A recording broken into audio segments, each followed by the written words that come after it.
Broadcasting to you on WNN 1470 AM and TrentoVision.tv from the world's leading think tank laboratory, buried deep in an undisclosed building in hostile territory where evil and corruption is exposed.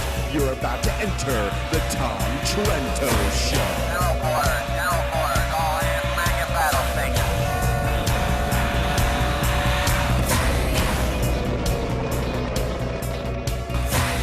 Tom Trento heads United West, a group that says it defends Western civilization against the onslaught of Islam.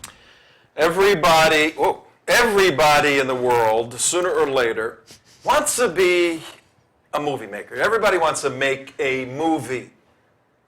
And if I were to come right where you are right now and sit down quietly with you and ask you, you ever want to make like a Hollywood movie? Yeah. Everybody wants to do that. I'm going to give you one bit of tremendous advice as we start this day. If you're going to make a movie, you need at least two people to make a good movie. You need an actor, you need somebody to do the acting, and you need a director. You need a director, somebody to direct the actor. Pretty simple. And typically the way it works, particularly in Hollywood and other places, the actors are somewhat bubble-headed people who make their living by being somebody else. Try to figure that one out. And it's the director who is the worldly Renaissance individual who has a wealth of wisdom and information and logistical and organizational capability. And the director can get that actor to perform above and beyond what the actor ever thought he could. But if you want to mess up your movie, then make the actor the empty suit person, the person that doesn't have the large grasp of what's going on. Make that person in charge of directing the overall operation, and your movie is sure to fail.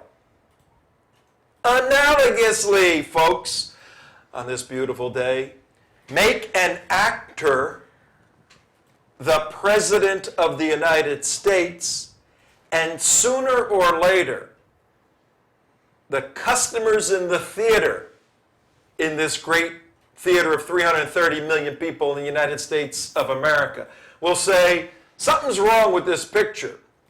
This picture ain't working too well. And the actor, who's then the director, follow me here, will be so confused, the picture will be so confused, the result will be so convoluted that you have America as it is today. We have an actor who's very good in many respects, trying to direct the overall operation. And you're seeing failure after failure after failure after failure. For the next couple of days, we put an interesting series together for you here on TrentoVision. We're going to look at the actor, in this case, Mr. President. He even was given an award on his first month on the job back in 2009. We're going to look at areas where there's significant failure. And we're going to look at some of the people who are indeed the directors behind this president who used to shine as an actor, but that's being revealed each and every day, the limitations of that. And we're going to look at who behind the scenes are directing him in some of these public policies, whether it's foreign policies on national security, whether it's economic policies, whether it's environmental policies, whether it's health and human service policies. Who are the real directors behind this actor? We've got a 2 or 3 part series that we're going to roll out for you. And the unique element of this series is that we're focusing on the women in President Obama's life as the directors of his life, which impacts every single American each and every day. And he has some very interesting, charismatic, flamboyant, unique, and rich ladies, extremely rich ladies, that have his ear and direct his policy that, again, affects your life. Hi, everybody. Tom Trento here, back. What's going on with these two people staring at my head? Who are these people? You. Who are these people? Who are they? To my right, and to there they are. Oh, there. Hi, CJ. Hi. I'm back, and if I'm wincing in pain, it's because I'm in pain. Okay. Because you're wincing in pain. I'm wincing in right. pain. They've weaponized Obamacare against you like the IRS. Yes, that old injury is nagging, but the show goes on. And haven't been here for a while. Mark and I were on the road, and then I had this problem, which was a little getting in the way. But you guys have done a great job. You put some good shows together, and had some good people in here. Who were some of the people? Oh, there's a quiz already. Yeah. Let me see if I remember. Joe Sabag. Well, going back to Monday. And Lee Kaplan Yeah. started the Lee week did a off. great job. Yeah. He's a cool guy. And then we did the show by ourselves the next day, and then the next day after that we had Joe Sabag, and then the next day after that we had the great Andy Boston. And Dr. Andy Boston, yes. No, good stuff. Very good stuff. Thank you guys. And for, so far as I know, they're all the still water. taking our calls, right? Yes, they are. I actually spoke to both of them. Oh, great. Both of them? There were 3. No, 2 out of 3 ain't bad. Oh, I think you're missing somebody here. Oh no, he was. Go to her for a second. He was. Go to me. He was. Woohoo! Peter Feynman was here when we were away, right? Yeah, in Israel. Oh, look at that. She ain't got a name. She ain't got a Not lower this third. week. He was here when you guys were in Israel. Okay, yeah, we're just talking about us being Look at away that. this That's a week. lot of fun. Woohoo! Mark, where were we this week? You were. I don't know with that noise going on in the background. You hear that? You were. Yes, yeah, I we can. I can hear You it over the were- microphone too. You guys were on the road. You guys were on the road in the state of Florida. We were. You went up to another racetrack. Not on the campaign bus that these guys are on That's right. in the Nothing- background that's right. here. But you were on the road in the state of Florida. And once again, speaking to all the wonderful Tea Party groups and patriotic everything like that, people yeah. in the state of It's- Florida We were in Daytona. What it who is. still love this country and the state of Florida. Okay, yes, I'm sorry, please. No, it is how we got our 39,819 votes, is what we do. We go out, we talk to these groups individually, one at a time. It's old school activism is what it is. It's like, for example, we brought on Joe Sabag. Old school activism, get him involved, get his message out there so he can go out to his 50 to 100 people. And then Oh, bring. he's got a lot more than that. Well, it's what I'm talking about. But is activate his group, help get a message, help get a format from which to speak. Get the people in the Tea Party groups involved. Get them out there. Show them what to do. They always come up and ask us, "What can we do? What can we do? What can we do?" Right. And we show them what to do and say, "Go out there. This is how you do it." And that's how you get 39,000 being the number 1 vote getter in the state of Florida, number 1 in all the swing states, number 1 in America. That's how you do it. Old school activism. And that's what it is. What Mark is talking about is our original plan for 3 months to have our radio show in Palm Beach County out of Boca Raton for the last cycle. We started September 1st. 2012, and we had a 3-month contract, September, October, November. And our goal was to suppress the vote total in Palm Beach County and southern Florida, where our radio signal goes. Suppress Obama's vote total, and to increase the vote total for the candidate, whom the candidate was Mitt Romney at that point. And through all the analysis, all the logistical and analytical work that Mark's been doing for about 2 months, it's very, very clear that we were a significant cause of the numbers you see on your screen right now, which was the greatest increase in Republican votes in a Democrat county, Palm Beach County, over 2008's numbers and 2012's numbers, and there were fewer votes cast in 2012, so it's really a magnificent number. Palm Beach County outperformed every other of the 67 counties in Florida in suppressing Obama's vote and increasing the Republican vote, and we did that by design. We participated in bringing other folks who were very involved, Tea Party organizations, Jewish Republican Coalition, and some independent expenditures that were buying billboards. We brought these folks together, force multiplier through our radio station, and the result was this unique differential in Palm Beach County.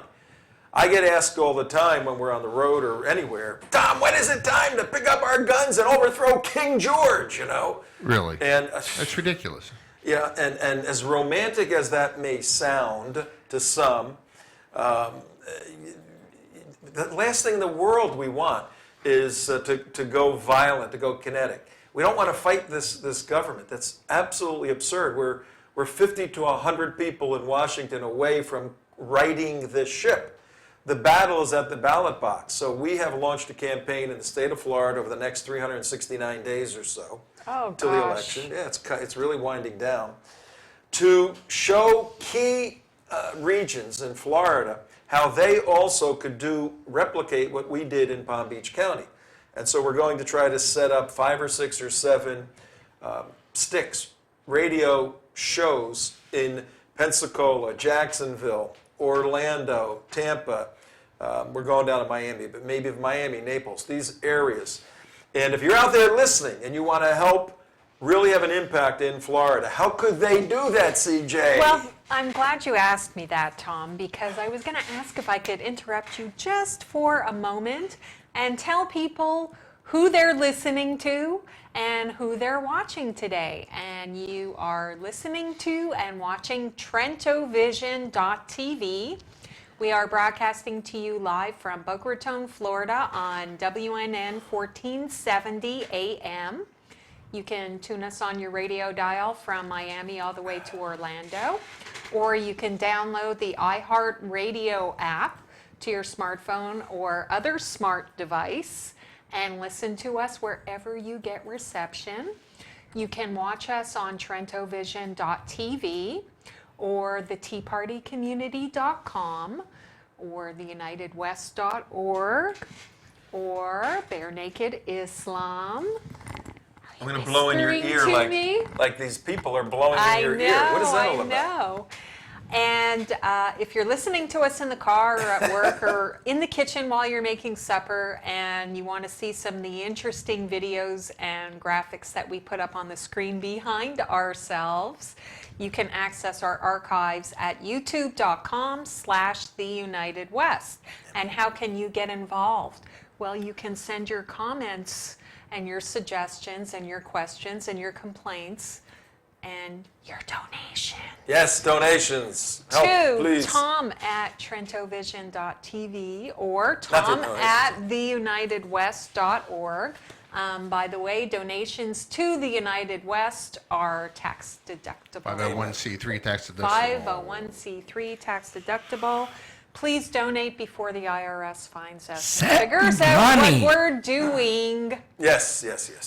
All right, so. And it is Friday, Well, it may not be. No, it's not. isn't it? No. No. You're It's completely- not? It's Monday, No. TJ. I never know what day it is. But in that this is a Oh, 3-part series. Wait a minute. In that this is a 3-part series. It is sometime, can I say the month? Here's the best way. No. The No? best way to do this is it's It's 2013? well, yeah. No, because this is timeless. It doesn't matter. It doesn't matter what It's it 15 is. minutes This is past. important. It's 15 minutes. It's 15 minutes past the hour of 5 p.m. Oh, no, it could- no, somewhere in the world. Because in California, it's 15 minutes past 2 o'clock. So it's 15 minutes past. Time is relative, dude. Okay, well, if you want to go that way about it, I'll just say that if the universe is infinite, then wherever you are, you're The definitely at universe the is center of That's it. Who are those correct. people? So in case you didn't think that this guy behind me is the center of the universe, he truly is. Well, he truly is. And, but we are going to talk about another person who's at the center of the Well, we universe are, today, and that is There she is. There she actually is. Obama's brain is over your right-hand shoulder right Well, there, I think CJ. it's very interesting. I was listening to the show opening today, again, which, by the way, I love that, Mark. I think it's the best show opening anybody ever had anywhere of all time. And our wonderful announcer and good friend and former intern, who is doing the voiceover for that opening, says, where evil and corruption is exposed. That's correct. And that's what we're all what we're about today and for the next couple of shows, where evil and corruption is exposed. And let me tell you, How exposed evil. There we this go. administration Exposed. is the most evil and corrupt administration Really? that No, we have ever had. I mean, this. No, I mean, Say what you want about Bill Clinton and his scandals, or Richard Nixon and his scandals, or Jimmy Carter and his inept failures. Well, I tell you- those people were not. Those people were considered themselves to be American, and they love this country. Now, they might have had the wrong idea All right. about how to run I agree it. with you, CJ. Okay. But if you go and even look at, let's go look at Jimmy Carter, for example. If Jimmy Carter, I thought he was probably one of the worst presidents ever. Mm-hmm. As far as Palestinian issue, everything. Just go down the line. The peanut farmer from Georgia totally wrecked the economy, everything like that. But I kind of like the guy. and he's 18% interest rates on I know. houses. He wasn't. I never would call him seditious or evil or trying to destroy America. I still think Jimmy Carter was a good person at heart. He served in the Navy. He was a nuclear power Yeah, unless program. you're Jewish or Israeli. But I guess I so. still think he was heart, red, white, and blue. Bill Right. Clinton, I still think he's red, white, and blue. Yeah. Okay. Obama, Especially back man. then. Obama, becoming he's more of a just globalist. red and green. Yeah, he's just red and green. He's just red and green. And so are just a horrific the person. people around him. Yeah, and everybody he puts around him. People always ask us at the tea parties and if he's a Muslim or whatnot. But the standard answer is, and this is the true answer, I don't care what he is. Look at the people he's put around him, and that's what we're going to talk People about. that are directing the actor. They're That's right. directing him as Exactly. And they view him as an actor. They view him as somebody. Put him up there. Let him play this part. He will sell the part to the ticket buyers. Yes. And he does it. He's in Boston last week. He was in Boston selling Yes, snake I know. oil. Yes. He sounded like the guy selling Yeah. used cars on cable that gets Well, a he whole is. half an hour and dresses up with the top hat and the dollar sign thing. Is like, oh, Don't delay, buy $69.99. Come on down. But if he has to be... Well, this is the Cash for Clunkers guy, right? If he has to be the sensitive, fatherly person Right. to a young child that Hey, lost Make parent no in the mistake war. about it. Nobody cares about the suffering of this person more than I Right. do. Yeah, of course. And- He can play that and part. the sycophants that he puts around him. I mean, they worship the ground he walks on. He is a god to them. He's a god to himself. Well, and he wants to be treated as a messiah, and he That's wants to right. be treated as that. That's right. You're not and if you allowed to think- call him by his first name. And if you think about that just in a psychological manner, I mean, who wants to be treated like a messiah? I mean, but he does. I mean, everybody around him worships the ground he walks on, literally and figuratively. I think it's extremely ironic that for so many years, and it still persists today, the left in this country has belittled Ronald Reagan for being Right. an actor and for not being in control of his presidency and his agenda and everything else. And it's quite clear all these years later that the man was the architect of his destiny, of his agenda. He knew what he was doing and why he was doing it, and he directed the people around him in his inner circle to execute his vision. What we have with the guy sitting behind me Right. is we have, particularly in his case, a group of women who are directing him. That's And right. who have guided him at every You important don't like women? You don't like at women? every important stage of his life. You don't like women? I think I women do. are fine as I people. like women. I know he does. We love women. We love women. Yeah, But we don't love that's- women who are leftist, doctrinaire, Marxist, socialists, Well, that's the thing. phonies In who are directing our lives. That's what's happening. In the case of Barack Obama, it seems that the people who have had the biggest and most profound influence Yes. on his life, and certainly the people who are influencing him now, Right. are primarily the women of his inner circle, in his administration, and in his family life. You can point to people like Rahm Emanuel or David Axelrod and those kinds of people who directed his rise to the presidency and through politics in Chicago and Illinois, but they do not have the same daily influence Well, on the president's life look that at- the women do. Well, And what they have in common Right. is truly frightening. Yes, it is. Left-wing, Marxist, communist, with a vision of really wanting to deconstruct the United States Well, of America, destruct and destroy. and they want a one-world government order. That is what all these women and men in the administration have Half of them in were common. born in other countries, too. It's very interesting. More than half of the ones we're going to There's cover. nothing wrong with being born in another like it. country and coming to the United States and making good, but Yep. But when you bring your other country's priorities to supplant or to mitigate American doctrine, then you go, what is going on here? Right. So, and what makes this even more, what we're doing today, folks, is introducing part one. This is going to be probably a three-part series on the women in the life of President Obama. Somebody suggested, I mean, this is kind of crude. I don't even know if I should say it. No, actually, I'll say it because I don't want you know. you don't want him, you're going to take the heat I'll from us? I'll take the hit. Yeah, hit what with the did boss. somebody suggest Well, as a name, as a title for this three-part series? And I disagree with this because it does, but in one way it is true. It was Barack's biatches, you know. No, it wasn't and- biatches. well, Say the well, word. It's not I one of the don't You're like allowed it. to I say it. don't- Barack's I- bitches. Barack's All right. bitches. Somebody And I- said, let's call that, you know, they said, let's entitle this series Barack's Bitches. And I said, that's brilliant. I said, no, we can't do that. And nobody asked me, and they didn't tell me No. about it We can't until do right that. now while we're on the air. No, but it just but the thing about it is he has all these women around him, and trust me, I'm all for powerful women. I think that's great. Oh, I especially in know the you are. Especially in the Islamic world, I think there needs to be some more of those. But this type of power that they're getting is this leftist socialist power, and our primary person who's actually a you know, the most powerful person of all of them, you know, is Valerie Jarrett. And understand the basic core essence of Valerie Jarrett, what you have to understand about her is she's the gatekeeper to Obama.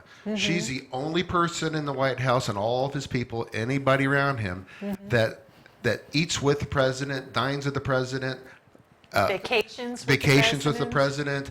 She's she allowed started- to call him Barack. She's allowed to call him Barack. Barack or Barry? Nobody gets to see President Obama without Valerie Jarrett's okay, and she's with him every day, advising him on every issue: healthcare, Afghanistan, Bin Laden, Benghazi. To Bin Laden or not to Bin Laden? Is the whole as close, almost as close as Michelle. In fact, Closer. much closer than Michelle in many She ways. probably keeps Michelle out of the room a lot of the time when Yep. he doesn't want to deal with his wife. Sorry, you know, we got important state business to Yeah, take care She's of. also who clears up his schedule for his alone time with Reggie Love. If you Hey, think you're- Michelle is Obama's right hand girl, you're sadly mistaken. It is Yeah. Valerie Jarrett. It's this lady 100%. right here. Right. Right there. Right. Where was she born? Yeah, well, we're going to get into that. Shiraz. Here's where we are, folks. And we at, don't mean the wine. 25 minutes after the hour, TrentoVision. Tom Trento here, back after a few days running around the country. We were in Daytona, speaking to the Daytona. What was the name of the group? 912ers. The Volusia County No, 912 Highland- Patriots. Highland- No, that was I'm sorry. Never mind. it was Daytona Beach was the Volusia County 912 Patriots. And they actually did very good out in Volusia County, number 2 in the state. Yeah, they vote did this year. excellent up there. And then we came back here and then took off, went to the next racetrack in Florida, Sebring. We're doing a racetrack tour. At aren't we? Sebring, yeah, racetrack tour. Sebring, we're Homestead. at the Highlands Tea Party group, about 100, 150 people, and had a wonderful time. Now we're back in the studio. Next week, we will be over in Sarasota doing a presentation on situational awareness next Right. week. You don't know when that's going to be, but situational awareness. We're doing that actually in the This month week. of November. In the month November 5th, whenever you're hearing this show, whenever November 5th is, we either did it or we're going to do it. Situational awareness. And but the situation right now is that we are in the midst of Obamacare being rolled out, and the architects of Obamacare, which is 99% of the government, something like that. What's the exact number? What's the 1/6. 1/6. 1/6. That is huge. 1/6 of the GDP of the best healthcare program on the face of the earth that had some small problems. Best healthcare, some small problems. Right. Let's turn it upside down and recreate it. And because this administration, sadly it takes some of these errors for people in the middle. People on the left that just want gifts from Obama, they're never going to be persuaded of anything. They couldn't care less about anything as long as they get their free stuff. People in the middle and conservatives, and in particular, conservative Catholics, conservative Protestants who are not registered or do not vote, this stuff ought to motivate you based upon your understanding of your moral obligation to participate in a democracy. This kind of stuff, what we're going to do over the next couple of days, ought to motivate you to say, I got to get involved. What can I do? The least you can do is register to vote and then vote intelligently on November 4th, 2014. And when you say vote intelligently, what do you mean by that? What you really are saying is vote the way we tell you. The way we tell you okay? to vote, okay? Because We're doing all we the research know and some everything. stuff. Yes. And to make this academic, you have a particular worldview, the way you view the world, and you think that's the best way to live based upon your Weltanschauung. Judeo-Christian worldview. And what you want are individuals that reflect what you believe, after you've objectively analyzed it, the best way to run the world. Those are the candidates to vote for. Those are the policies and procedures to vote for. Well, we do all the homework and we lay out who the best people are. And We all do that. this for a living. But we still want you to check it out. So here's what we're going to do. We're going to look, the leading lady we're going to look at today is Valerie Jarrett, for sure. But before we get into the details of this woman, who is an extremely dangerous individual, she impacts your everyday living. She, right here, she's laughing. She's laughing at me right now. If you're looking at us on TrentoVision or The United West or TeaPartyCommunity.com, you can see Valerie, screen left, just laughing right at me. Yeah, I think get it. they're both. I Go think ahead, they're Valerie. laughing Go ahead, to Valerie. each other, Just keep laughing. and the joke is on. Us, Americans. everyone. Yep. The All other of 330 million people that don't have $50 million And in for the those bank of you account. driving in your cars, what you see on the screen, and we produce a television show with visuals. We simulcast the audio, but the visuals are there for a reason. We have both of them framing me right now in this one shot. Before we get into looking at Valerie, let's discuss why President Obama has such a need for strong women in his life. When you can understand some of the psychological, emotional reasons why this is true, then you can see why these women have flocked to him, because everyone wants to make their mark in the world, particularly strong leftist women. They want to leave their mark on this earth. And if they can attach to someone who has a need for a strong female in their life, they know they're halfway there. And they did, and they're all the way there now. But let's take a minute and share for the audience what our thoughts are as to why President Obama has a need for strong women in his life. I mean a real need. He doesn't feel complete without a strong woman in his life. Can I start? Yeah. Yeah, go ahead. It has to do with his upbringing. It has to do with the fact that he was basically born out of wedlock, toted around as a small child. He never really met his birth father until he was 10 years old. That's if that is really his birth father. Speaking of Barack Hussein Obama Sr., if it's not Frank Marshall Davis or someone else.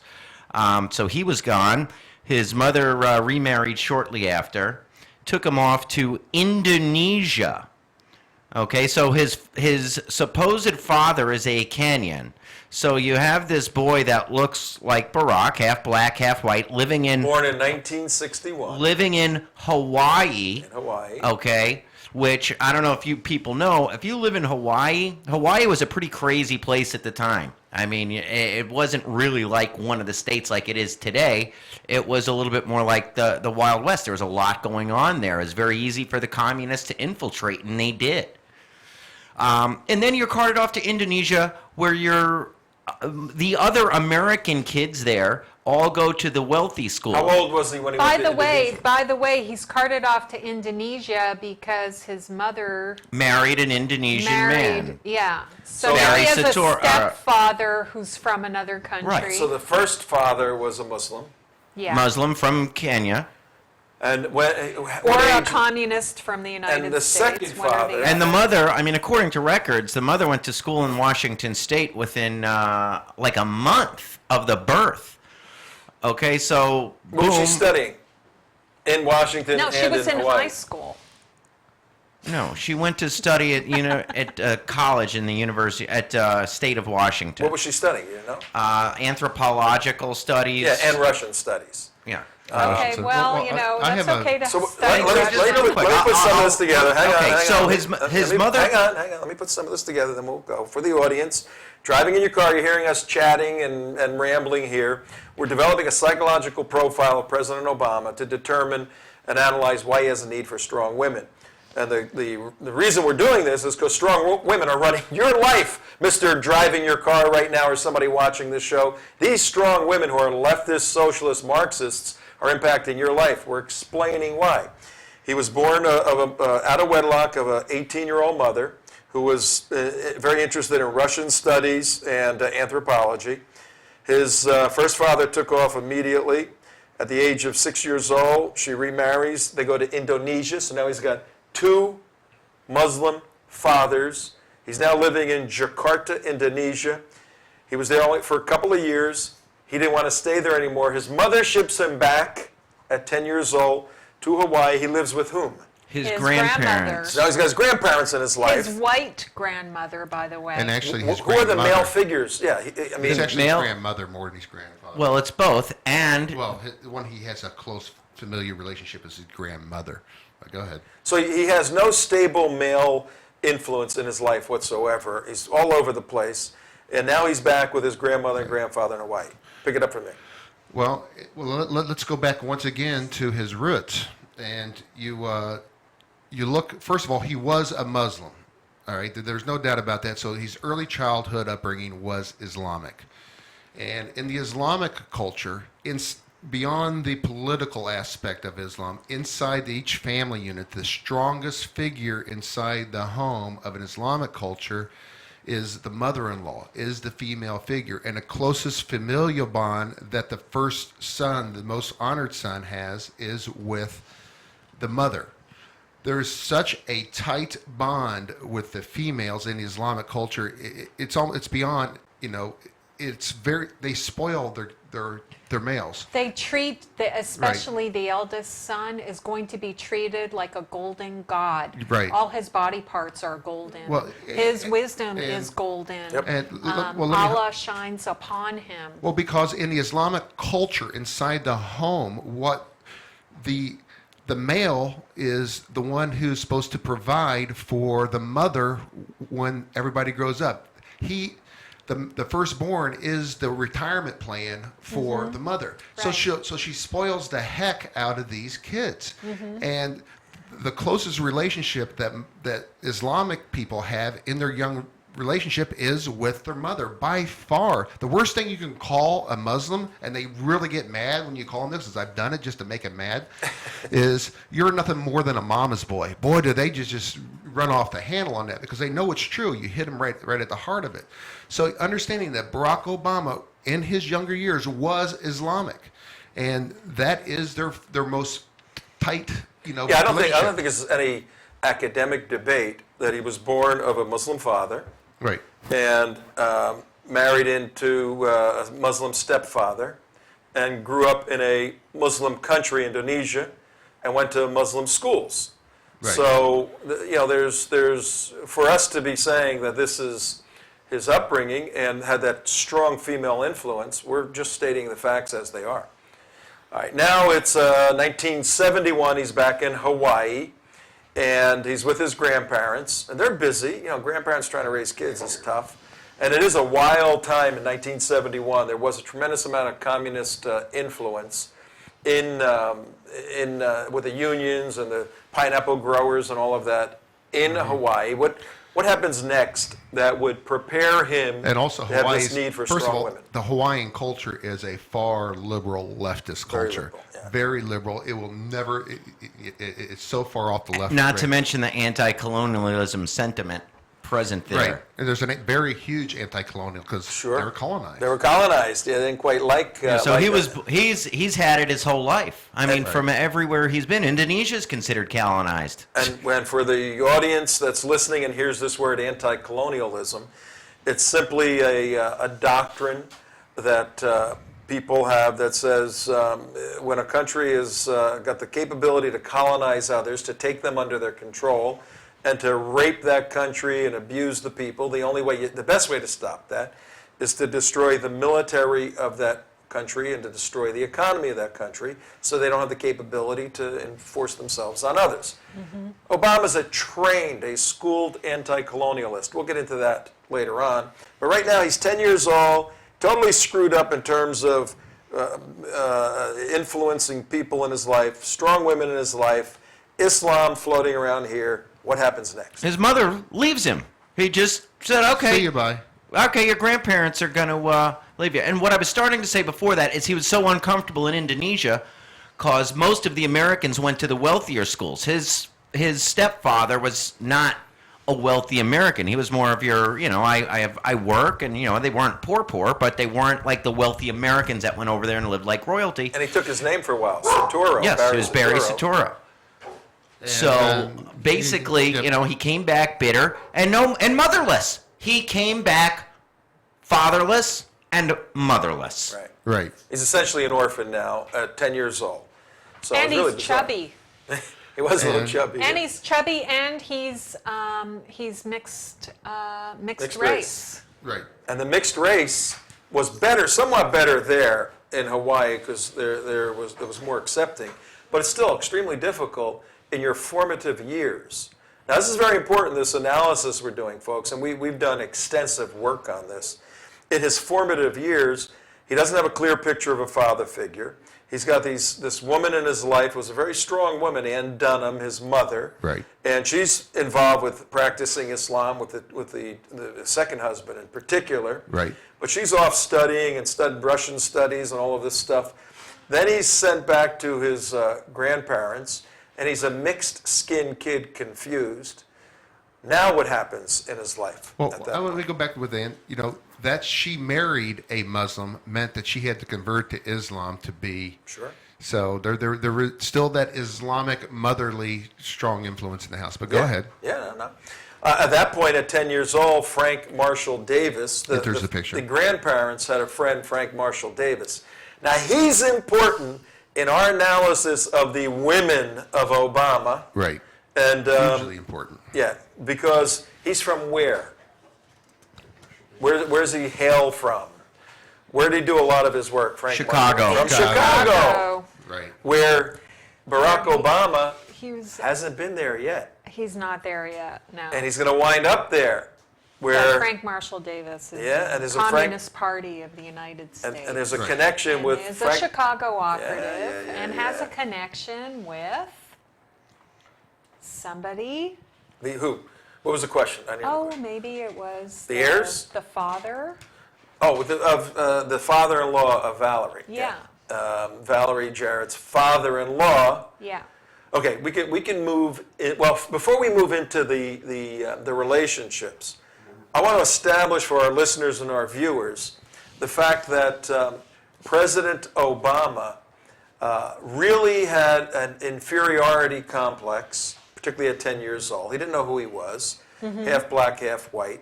In fact, and a lot of this comes out if you read his two books. A lot of this comes out there very clearly when his first father, and there's debate as to whether or not Barack Obama, the first, was his real father, or whether Frank Marshall Davis was his real father. If you look at these pictures I'm about to put up.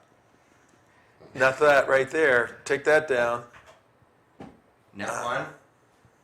There you go. Oh, that's somebody morphed it into him. Right. I've actually seen the real Obama pictures. the- Well, that is there. The first one's Obama, right? And the bottom one to the right. Oh, all three of those are Obama, but they're morphing. It's like a into- morph. Yeah. Yeah, but Frank Marshall Davis, now he's just, first of all, Frank Marshall Davis is just, I mean, an admitted pervert. He's a complete admitted pedophile and every sex deviant, completely sexual deviant. He says it. This is Frank Marshall Davis saying this stuff. And so this is Obama's Well, moral before compass. we get into that, I want to establish for our study for the next 2 or 3 days the fact that President Obama was an insecure 10-year-old, and it's really illustrated when his real father, Barack Obama, #1, Right. comes back from Kenya, comes to Hawaii, and gets to speak in the 10-year-old's class. Remember what happened with that? It was Oh yeah, he amazing. idolized him. He goes, I understand now what it means to be. He just idolized. Well, He's the father so comes proud. into the classroom. The teacher finds out that his son is coming. The father, through Barack Jr., Barry, his name was. His dad's coming from Kenya. She says, "Could your dad speak to us about Africa?" And the mother puts it together, and he comes in his dashiki, his African dashiki, and he wows. And these are in his books. He wows the 10-year-olds with the adventures of the Serengeti plains and the lions and the tigers and the bears and all of this. And the 10-year-old kids are just looking like this. And at that moment, the class turned to Barack Jr., Barack And now number he's 2, somebody. and said, "Wow, your dad is so cool. Your Yeah. dad." So he sees now that if I could be like my father, Right. this is kind of normal. Who, by the way, was a hardcore communist himself, who advocated for a what, 100% 100% income tax. And this was, I mean, we're supposed to be talking about the women, but We got all these crazy guys in his life right yeah, now. we've got He's some. We've He's got also some, a polygamist and a rabid drunk that ended up losing his own, at least one, if not both legs from drunk driving accidents. Both, but he actually wrote a paper saying that the taxation rate for individuals should be 100%. You That's pay right. 100% of your paycheck to the government. and the government will give you back what you need according to what you deserve. Yeah. And there's a No, picture need. on the screen right now, Barack Sr. and Barack Jr. So we have at 10 years old, we have this very confused kid who now starts to see that this male in his life, his daddy, something he could aspire to be like, this storyteller, this guy who has clothing on that isn't really the type of clothing he wears on an everyday basis. And he has the ability to speak to people and move people. Do you see any parallels here? Right. To move people in the audience in such a way that he wows the crowd. So from this one moment with his father, he seems that he understands, Barack Jr., that the ability to be an orator, to be a speaker, he doesn't quite consciously understand that, but he knows there's a uniqueness here. That is so imprinted in his head Right. that it becomes a skill that he develops later on. And Now then- we bring in No. Frank Marshall. Well, Well, hold on. Actually, And then Barack Sr., after this meeting, he bails and takes off. He's again. gone. He's gone. Out of his life, Yeah. never to see him again. Yeah. Never to see him again. It's one indelible moment. Then he just Boom. leaves. And imagine what that would do to a 10-year-old kid. I mean, we all critique Obama severely, and we ought to because he's a 52-year-old man. Right. But your heart has to go out for him a little bit to be raised. All of us were raised in relatively good homes. I was raised in a great Right. home, you know. And there was none of that craziness and all of this. Who's your father? Where you going? What's happening here? It just has to damage a kid so very much. Now- well, these women, these Here's she-devil where, Oh, here's I- where the women Jump come. on. Well, I just want to go real quick. If you understand, look inside the black community where 80% of the men leave the house. Yep. You can see this And voice. the mothers and grandmas are real strong. Yep. And that's the same thing that's happened to Barack, but on a even more massive scale, with him moving all over the place and being inserted in with all these leftist ideologies. Go ahead. Can I just add one quick thing about Yeah, how yeah, weird yeah. this family is his mother's name by birth, her first name is Stanley. Stanley. Because the parents That's the wanted, father's name, and they wanted a boy. wanted a boy. They wanted a boy. She was one sick chick. I mean, She was. Oh, really, yeah. She She was posed She's a for mental porn case. shots for Frank Marshall Davis. She did nude shots as a kid. That's why they think that Factual. he might be the father. Factual Wow. information. Yes, you were going to say something. Go ahead. You. Oh. You. You. Oh, me? You. CJ. Oh, I was going to say, yeah. Well, that's why it's so easy for the women to move in on him, because they see this vulnerability in him Right. as And they see as a youngster, and they want to mother him and take care of him. So he starts looking for that mothering. He's not getting the fathering, but it's easy because women are your school teachers. They're everything, Women are yeah. the influence in your life. You're being raised by your grandmother. So women are the nurturers in your life. And the you're grandmother was somebody- working a full-time job, so And she you're couldn't nurture. somebody who And if- needs to be nurtured. And you look at, actually, And particularly, I highlight your think, point. because the main nurturer of his life was his grandmother, who looks different than he does. Who was afraid of black guys, according to him. He's a mixed race child, but he does not and look look at that white. picture that's behind you right Yep. there. You look at the adoring looks that these two have towards each other.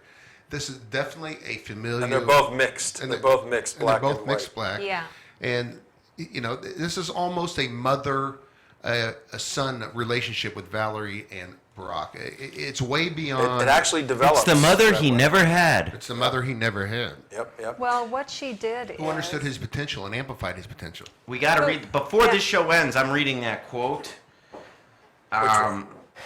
that Valerie said. I don't know if you were here for it the other day. It's Yeah, I Valerie's read quote, it the other day. but Tom wasn't here. Where he's basically God. Yeah. Can I read it real quick? Yeah, we need to read that several times. on Okay, this real quick. series. First time on the special. Here it is. This is Valerie Jarrett speaking about Circa.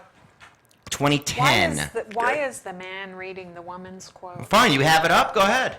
No, I'm just Here, Do asking. you have it up? Here. But read it in. Do you have it up, CJ? Here. I'll pull it up on the screen. There you go. Read it in Farsi, because she speaks Farsi.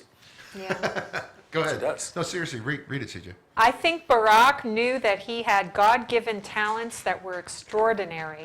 He knows exactly how smart he is. He knows how perceptive he is. He knows what a good reader of people he is. And he knows that he has the ability, the extraordinary, uncanny ability to take 1,000 different perspectives, digest them, and make sense out of them. And I think that he has never really been challenged intellectually. So what I sensed in him was not just a restless spirit, but somebody with such extraordinary talents that had to be really taxed in order for him to be happy. He's been bored to death his whole life. He's just too talented to do what ordinary people do. Now, That if sounds you like decide- President. Let's make him the president. That sounds like something only a mother here, could come say back of here. their son. Exactly. And if you've got somebody in your life telling you this on a daily basis and promoting you as this godlike person, Right. you cannot get enough of hearing that if you're an insecure right. person, Now, this which is- he You actually is. are the exact opposite. that she's telling him what Right. she wants him to To be. be. She's the director. Remember my little opening? You're right. She's the director telling the actor, I did some acting and did some directing, and you tell the actor, you can do this. You have that kind of personality where you can reach down deep inside and bring that emotion out. Yeah, She's there's a telling good him this. picture. Yeah. There it is. Look at that, the marionette. She's telling him how she wants him to be. He's this actor who has a skill set. Right. Actors typically have a skill set, but it has to be directed by somebody else. And our point for this series, folks, is these women, as we're going to expose them to you, are deadly and dangerously They have an evil ideologues. and corrupt agenda, which is That's killing dangerous America. for the United States of America and for all individual Americans. And so far, we have a 10-year-old kid who's psychological nutcase, and he's going to become the president of the United States. And also, Valerie is living vicariously through Him. Barack, because it's classic Islamic family values. Is you the only way you can get respect and self-worth inside the Islamic cultural family is for your son to be someone great, and you prop them up and you raise them up all the time and you make them an idol and a god to the whole community in the world. That's exactly what's happening. Yeah, but the problem is this. We've established that the early influence in Barack Obama's life was Islamic through both fathers and through his Right. mother. Islamic and communist, by the way. And communist. More communist than Islamic. Yeah, and but Valerie has such an influence in his life. Where's the Islamic component to her having such an influence in his life? Could it be that she was born in Iran? Oh, I think it could be. I think it could be. She was born in an Islamic country In Islamic culture, where Islamic he grew society, up in an right? Islamic country, Islamic culture. So unbelievable stuff, ladies and You're an gentlemen. Islamophobe. And here's the problem. Here's why we're doing this series right now, as Obamacare is erupting. And it isn't a website that's the problem. The website is the proverbial tip of the iceberg problem. Just think this way, America. Think this way. You want to have something done efficiently. You live in Idaho. You live in Wisconsin. You live in Minnesota. You want to go to a doctor a mile from your house, and you want to have an efficient, cost-effective, personal relationship with your doctor 1 mile from your house. Let's do this. Let's route everything through Washington, D.C. Right. I live 1 mile from the doctor. Brilliant. Let's route everything, the whole process through Washington, D.C., and then by the time that comes back, my 1 mile trip to the doctor will be absolutely perfect. Okay. Perfect. How absurd is that? I was watching Debbie Wasserman Schultz on Jon Stewart the other night. I could not believe she came out and said, "Government is the solution. Government is not the problem." Right. 180 opposite of Of Ronald Reagan. Well, there's another 180. issue. There's another issue that's been a long The battle whole- in the conservative and liberal world here.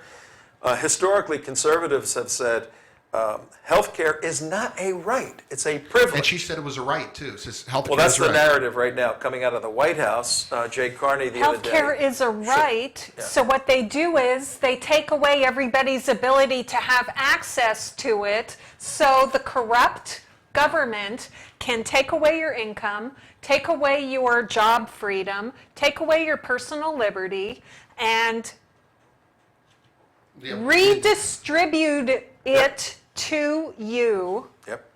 Yep. and exempt the people in this culture who are the new privileged class. And who is the new privileged class? It's the people in the White House. It's the people in the Congress who are exempting themselves. It's the people in the government who are exempting themselves. It's the people in the unions who put these people into power in the government who are exempting themselves. Everybody is exempt except for the people in this room who are going to have their income, their labors taken away from them. Thank you, I see. And the women we're talking about right now in this series are behind much of what you just said. But here's the real serious problem that we're facing right now as a society, as a culture. Because the Obamacare situation is starting to disintegrate, and under the microscope, it's going to look worse and worse and worse. And how many years are left in this administration? 3. 3 years.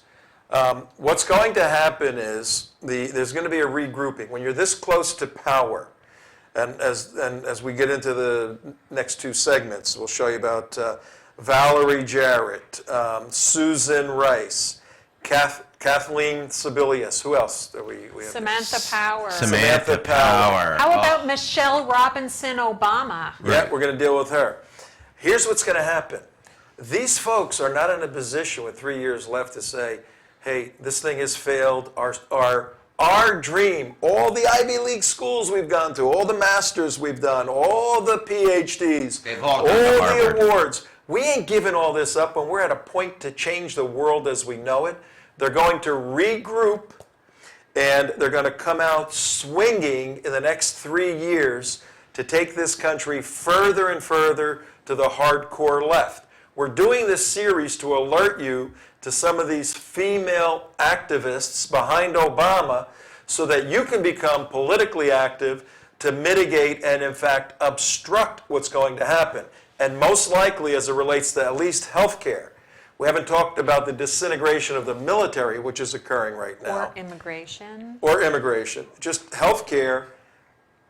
Some Democrat, maybe Hillary, maybe Samantha, or maybe Valerie, a year down the road, is going to say, you know what? Let's make this thing real simple. Instead of 5,000 different insurance companies and 47,000 different plans, doesn't it make sense? Single payer system. You pay into the government. Single payer. You don't pay doctors, you don't pay radiologists, you don't pay specialists and write all those checks, you get all those bills.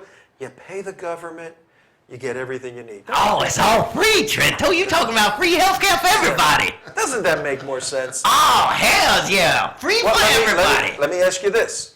Do you think the women of Obama, philosophically and politically, would prefer universal health care for all people as opposed to what exists now? Absolutely, as long as they themselves have access to all the personal services they require for themselves and their families. Do you think they're going to put themselves on a wait list to go see a doctor or to get an MRI or to get a hip replacement?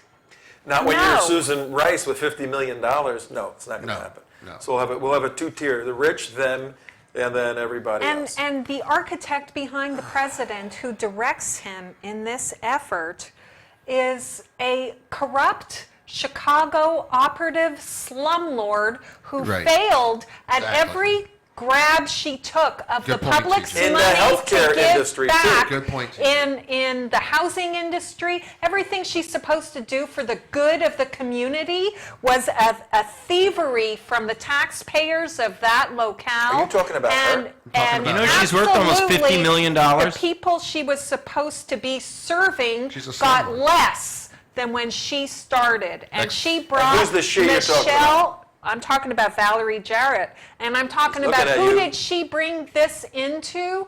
Who did she bring in on this? Michelle Robinson, later Obama. Barack Hussein Obama. She brought them into that inner circle. She She is the made them gatekeeper. happen in Chicago, put together Bill Ayers and Bernadine Dorn and all that group in Chicago to push Well, Barack let's do Obama this. all the I got way an idea. up. Good point. I got an Good idea. point. In part 2, Right. which is It's only Right 30 now. seconds Which is away. coming soon. in part 2, we are going to now drill down and take a look at Valerie Jarrett, who she is, how she got involved with Barack Obama, Right. and how she affects you every single day of single your day. life. And she does, and it ain't pretty. Nope. See ya.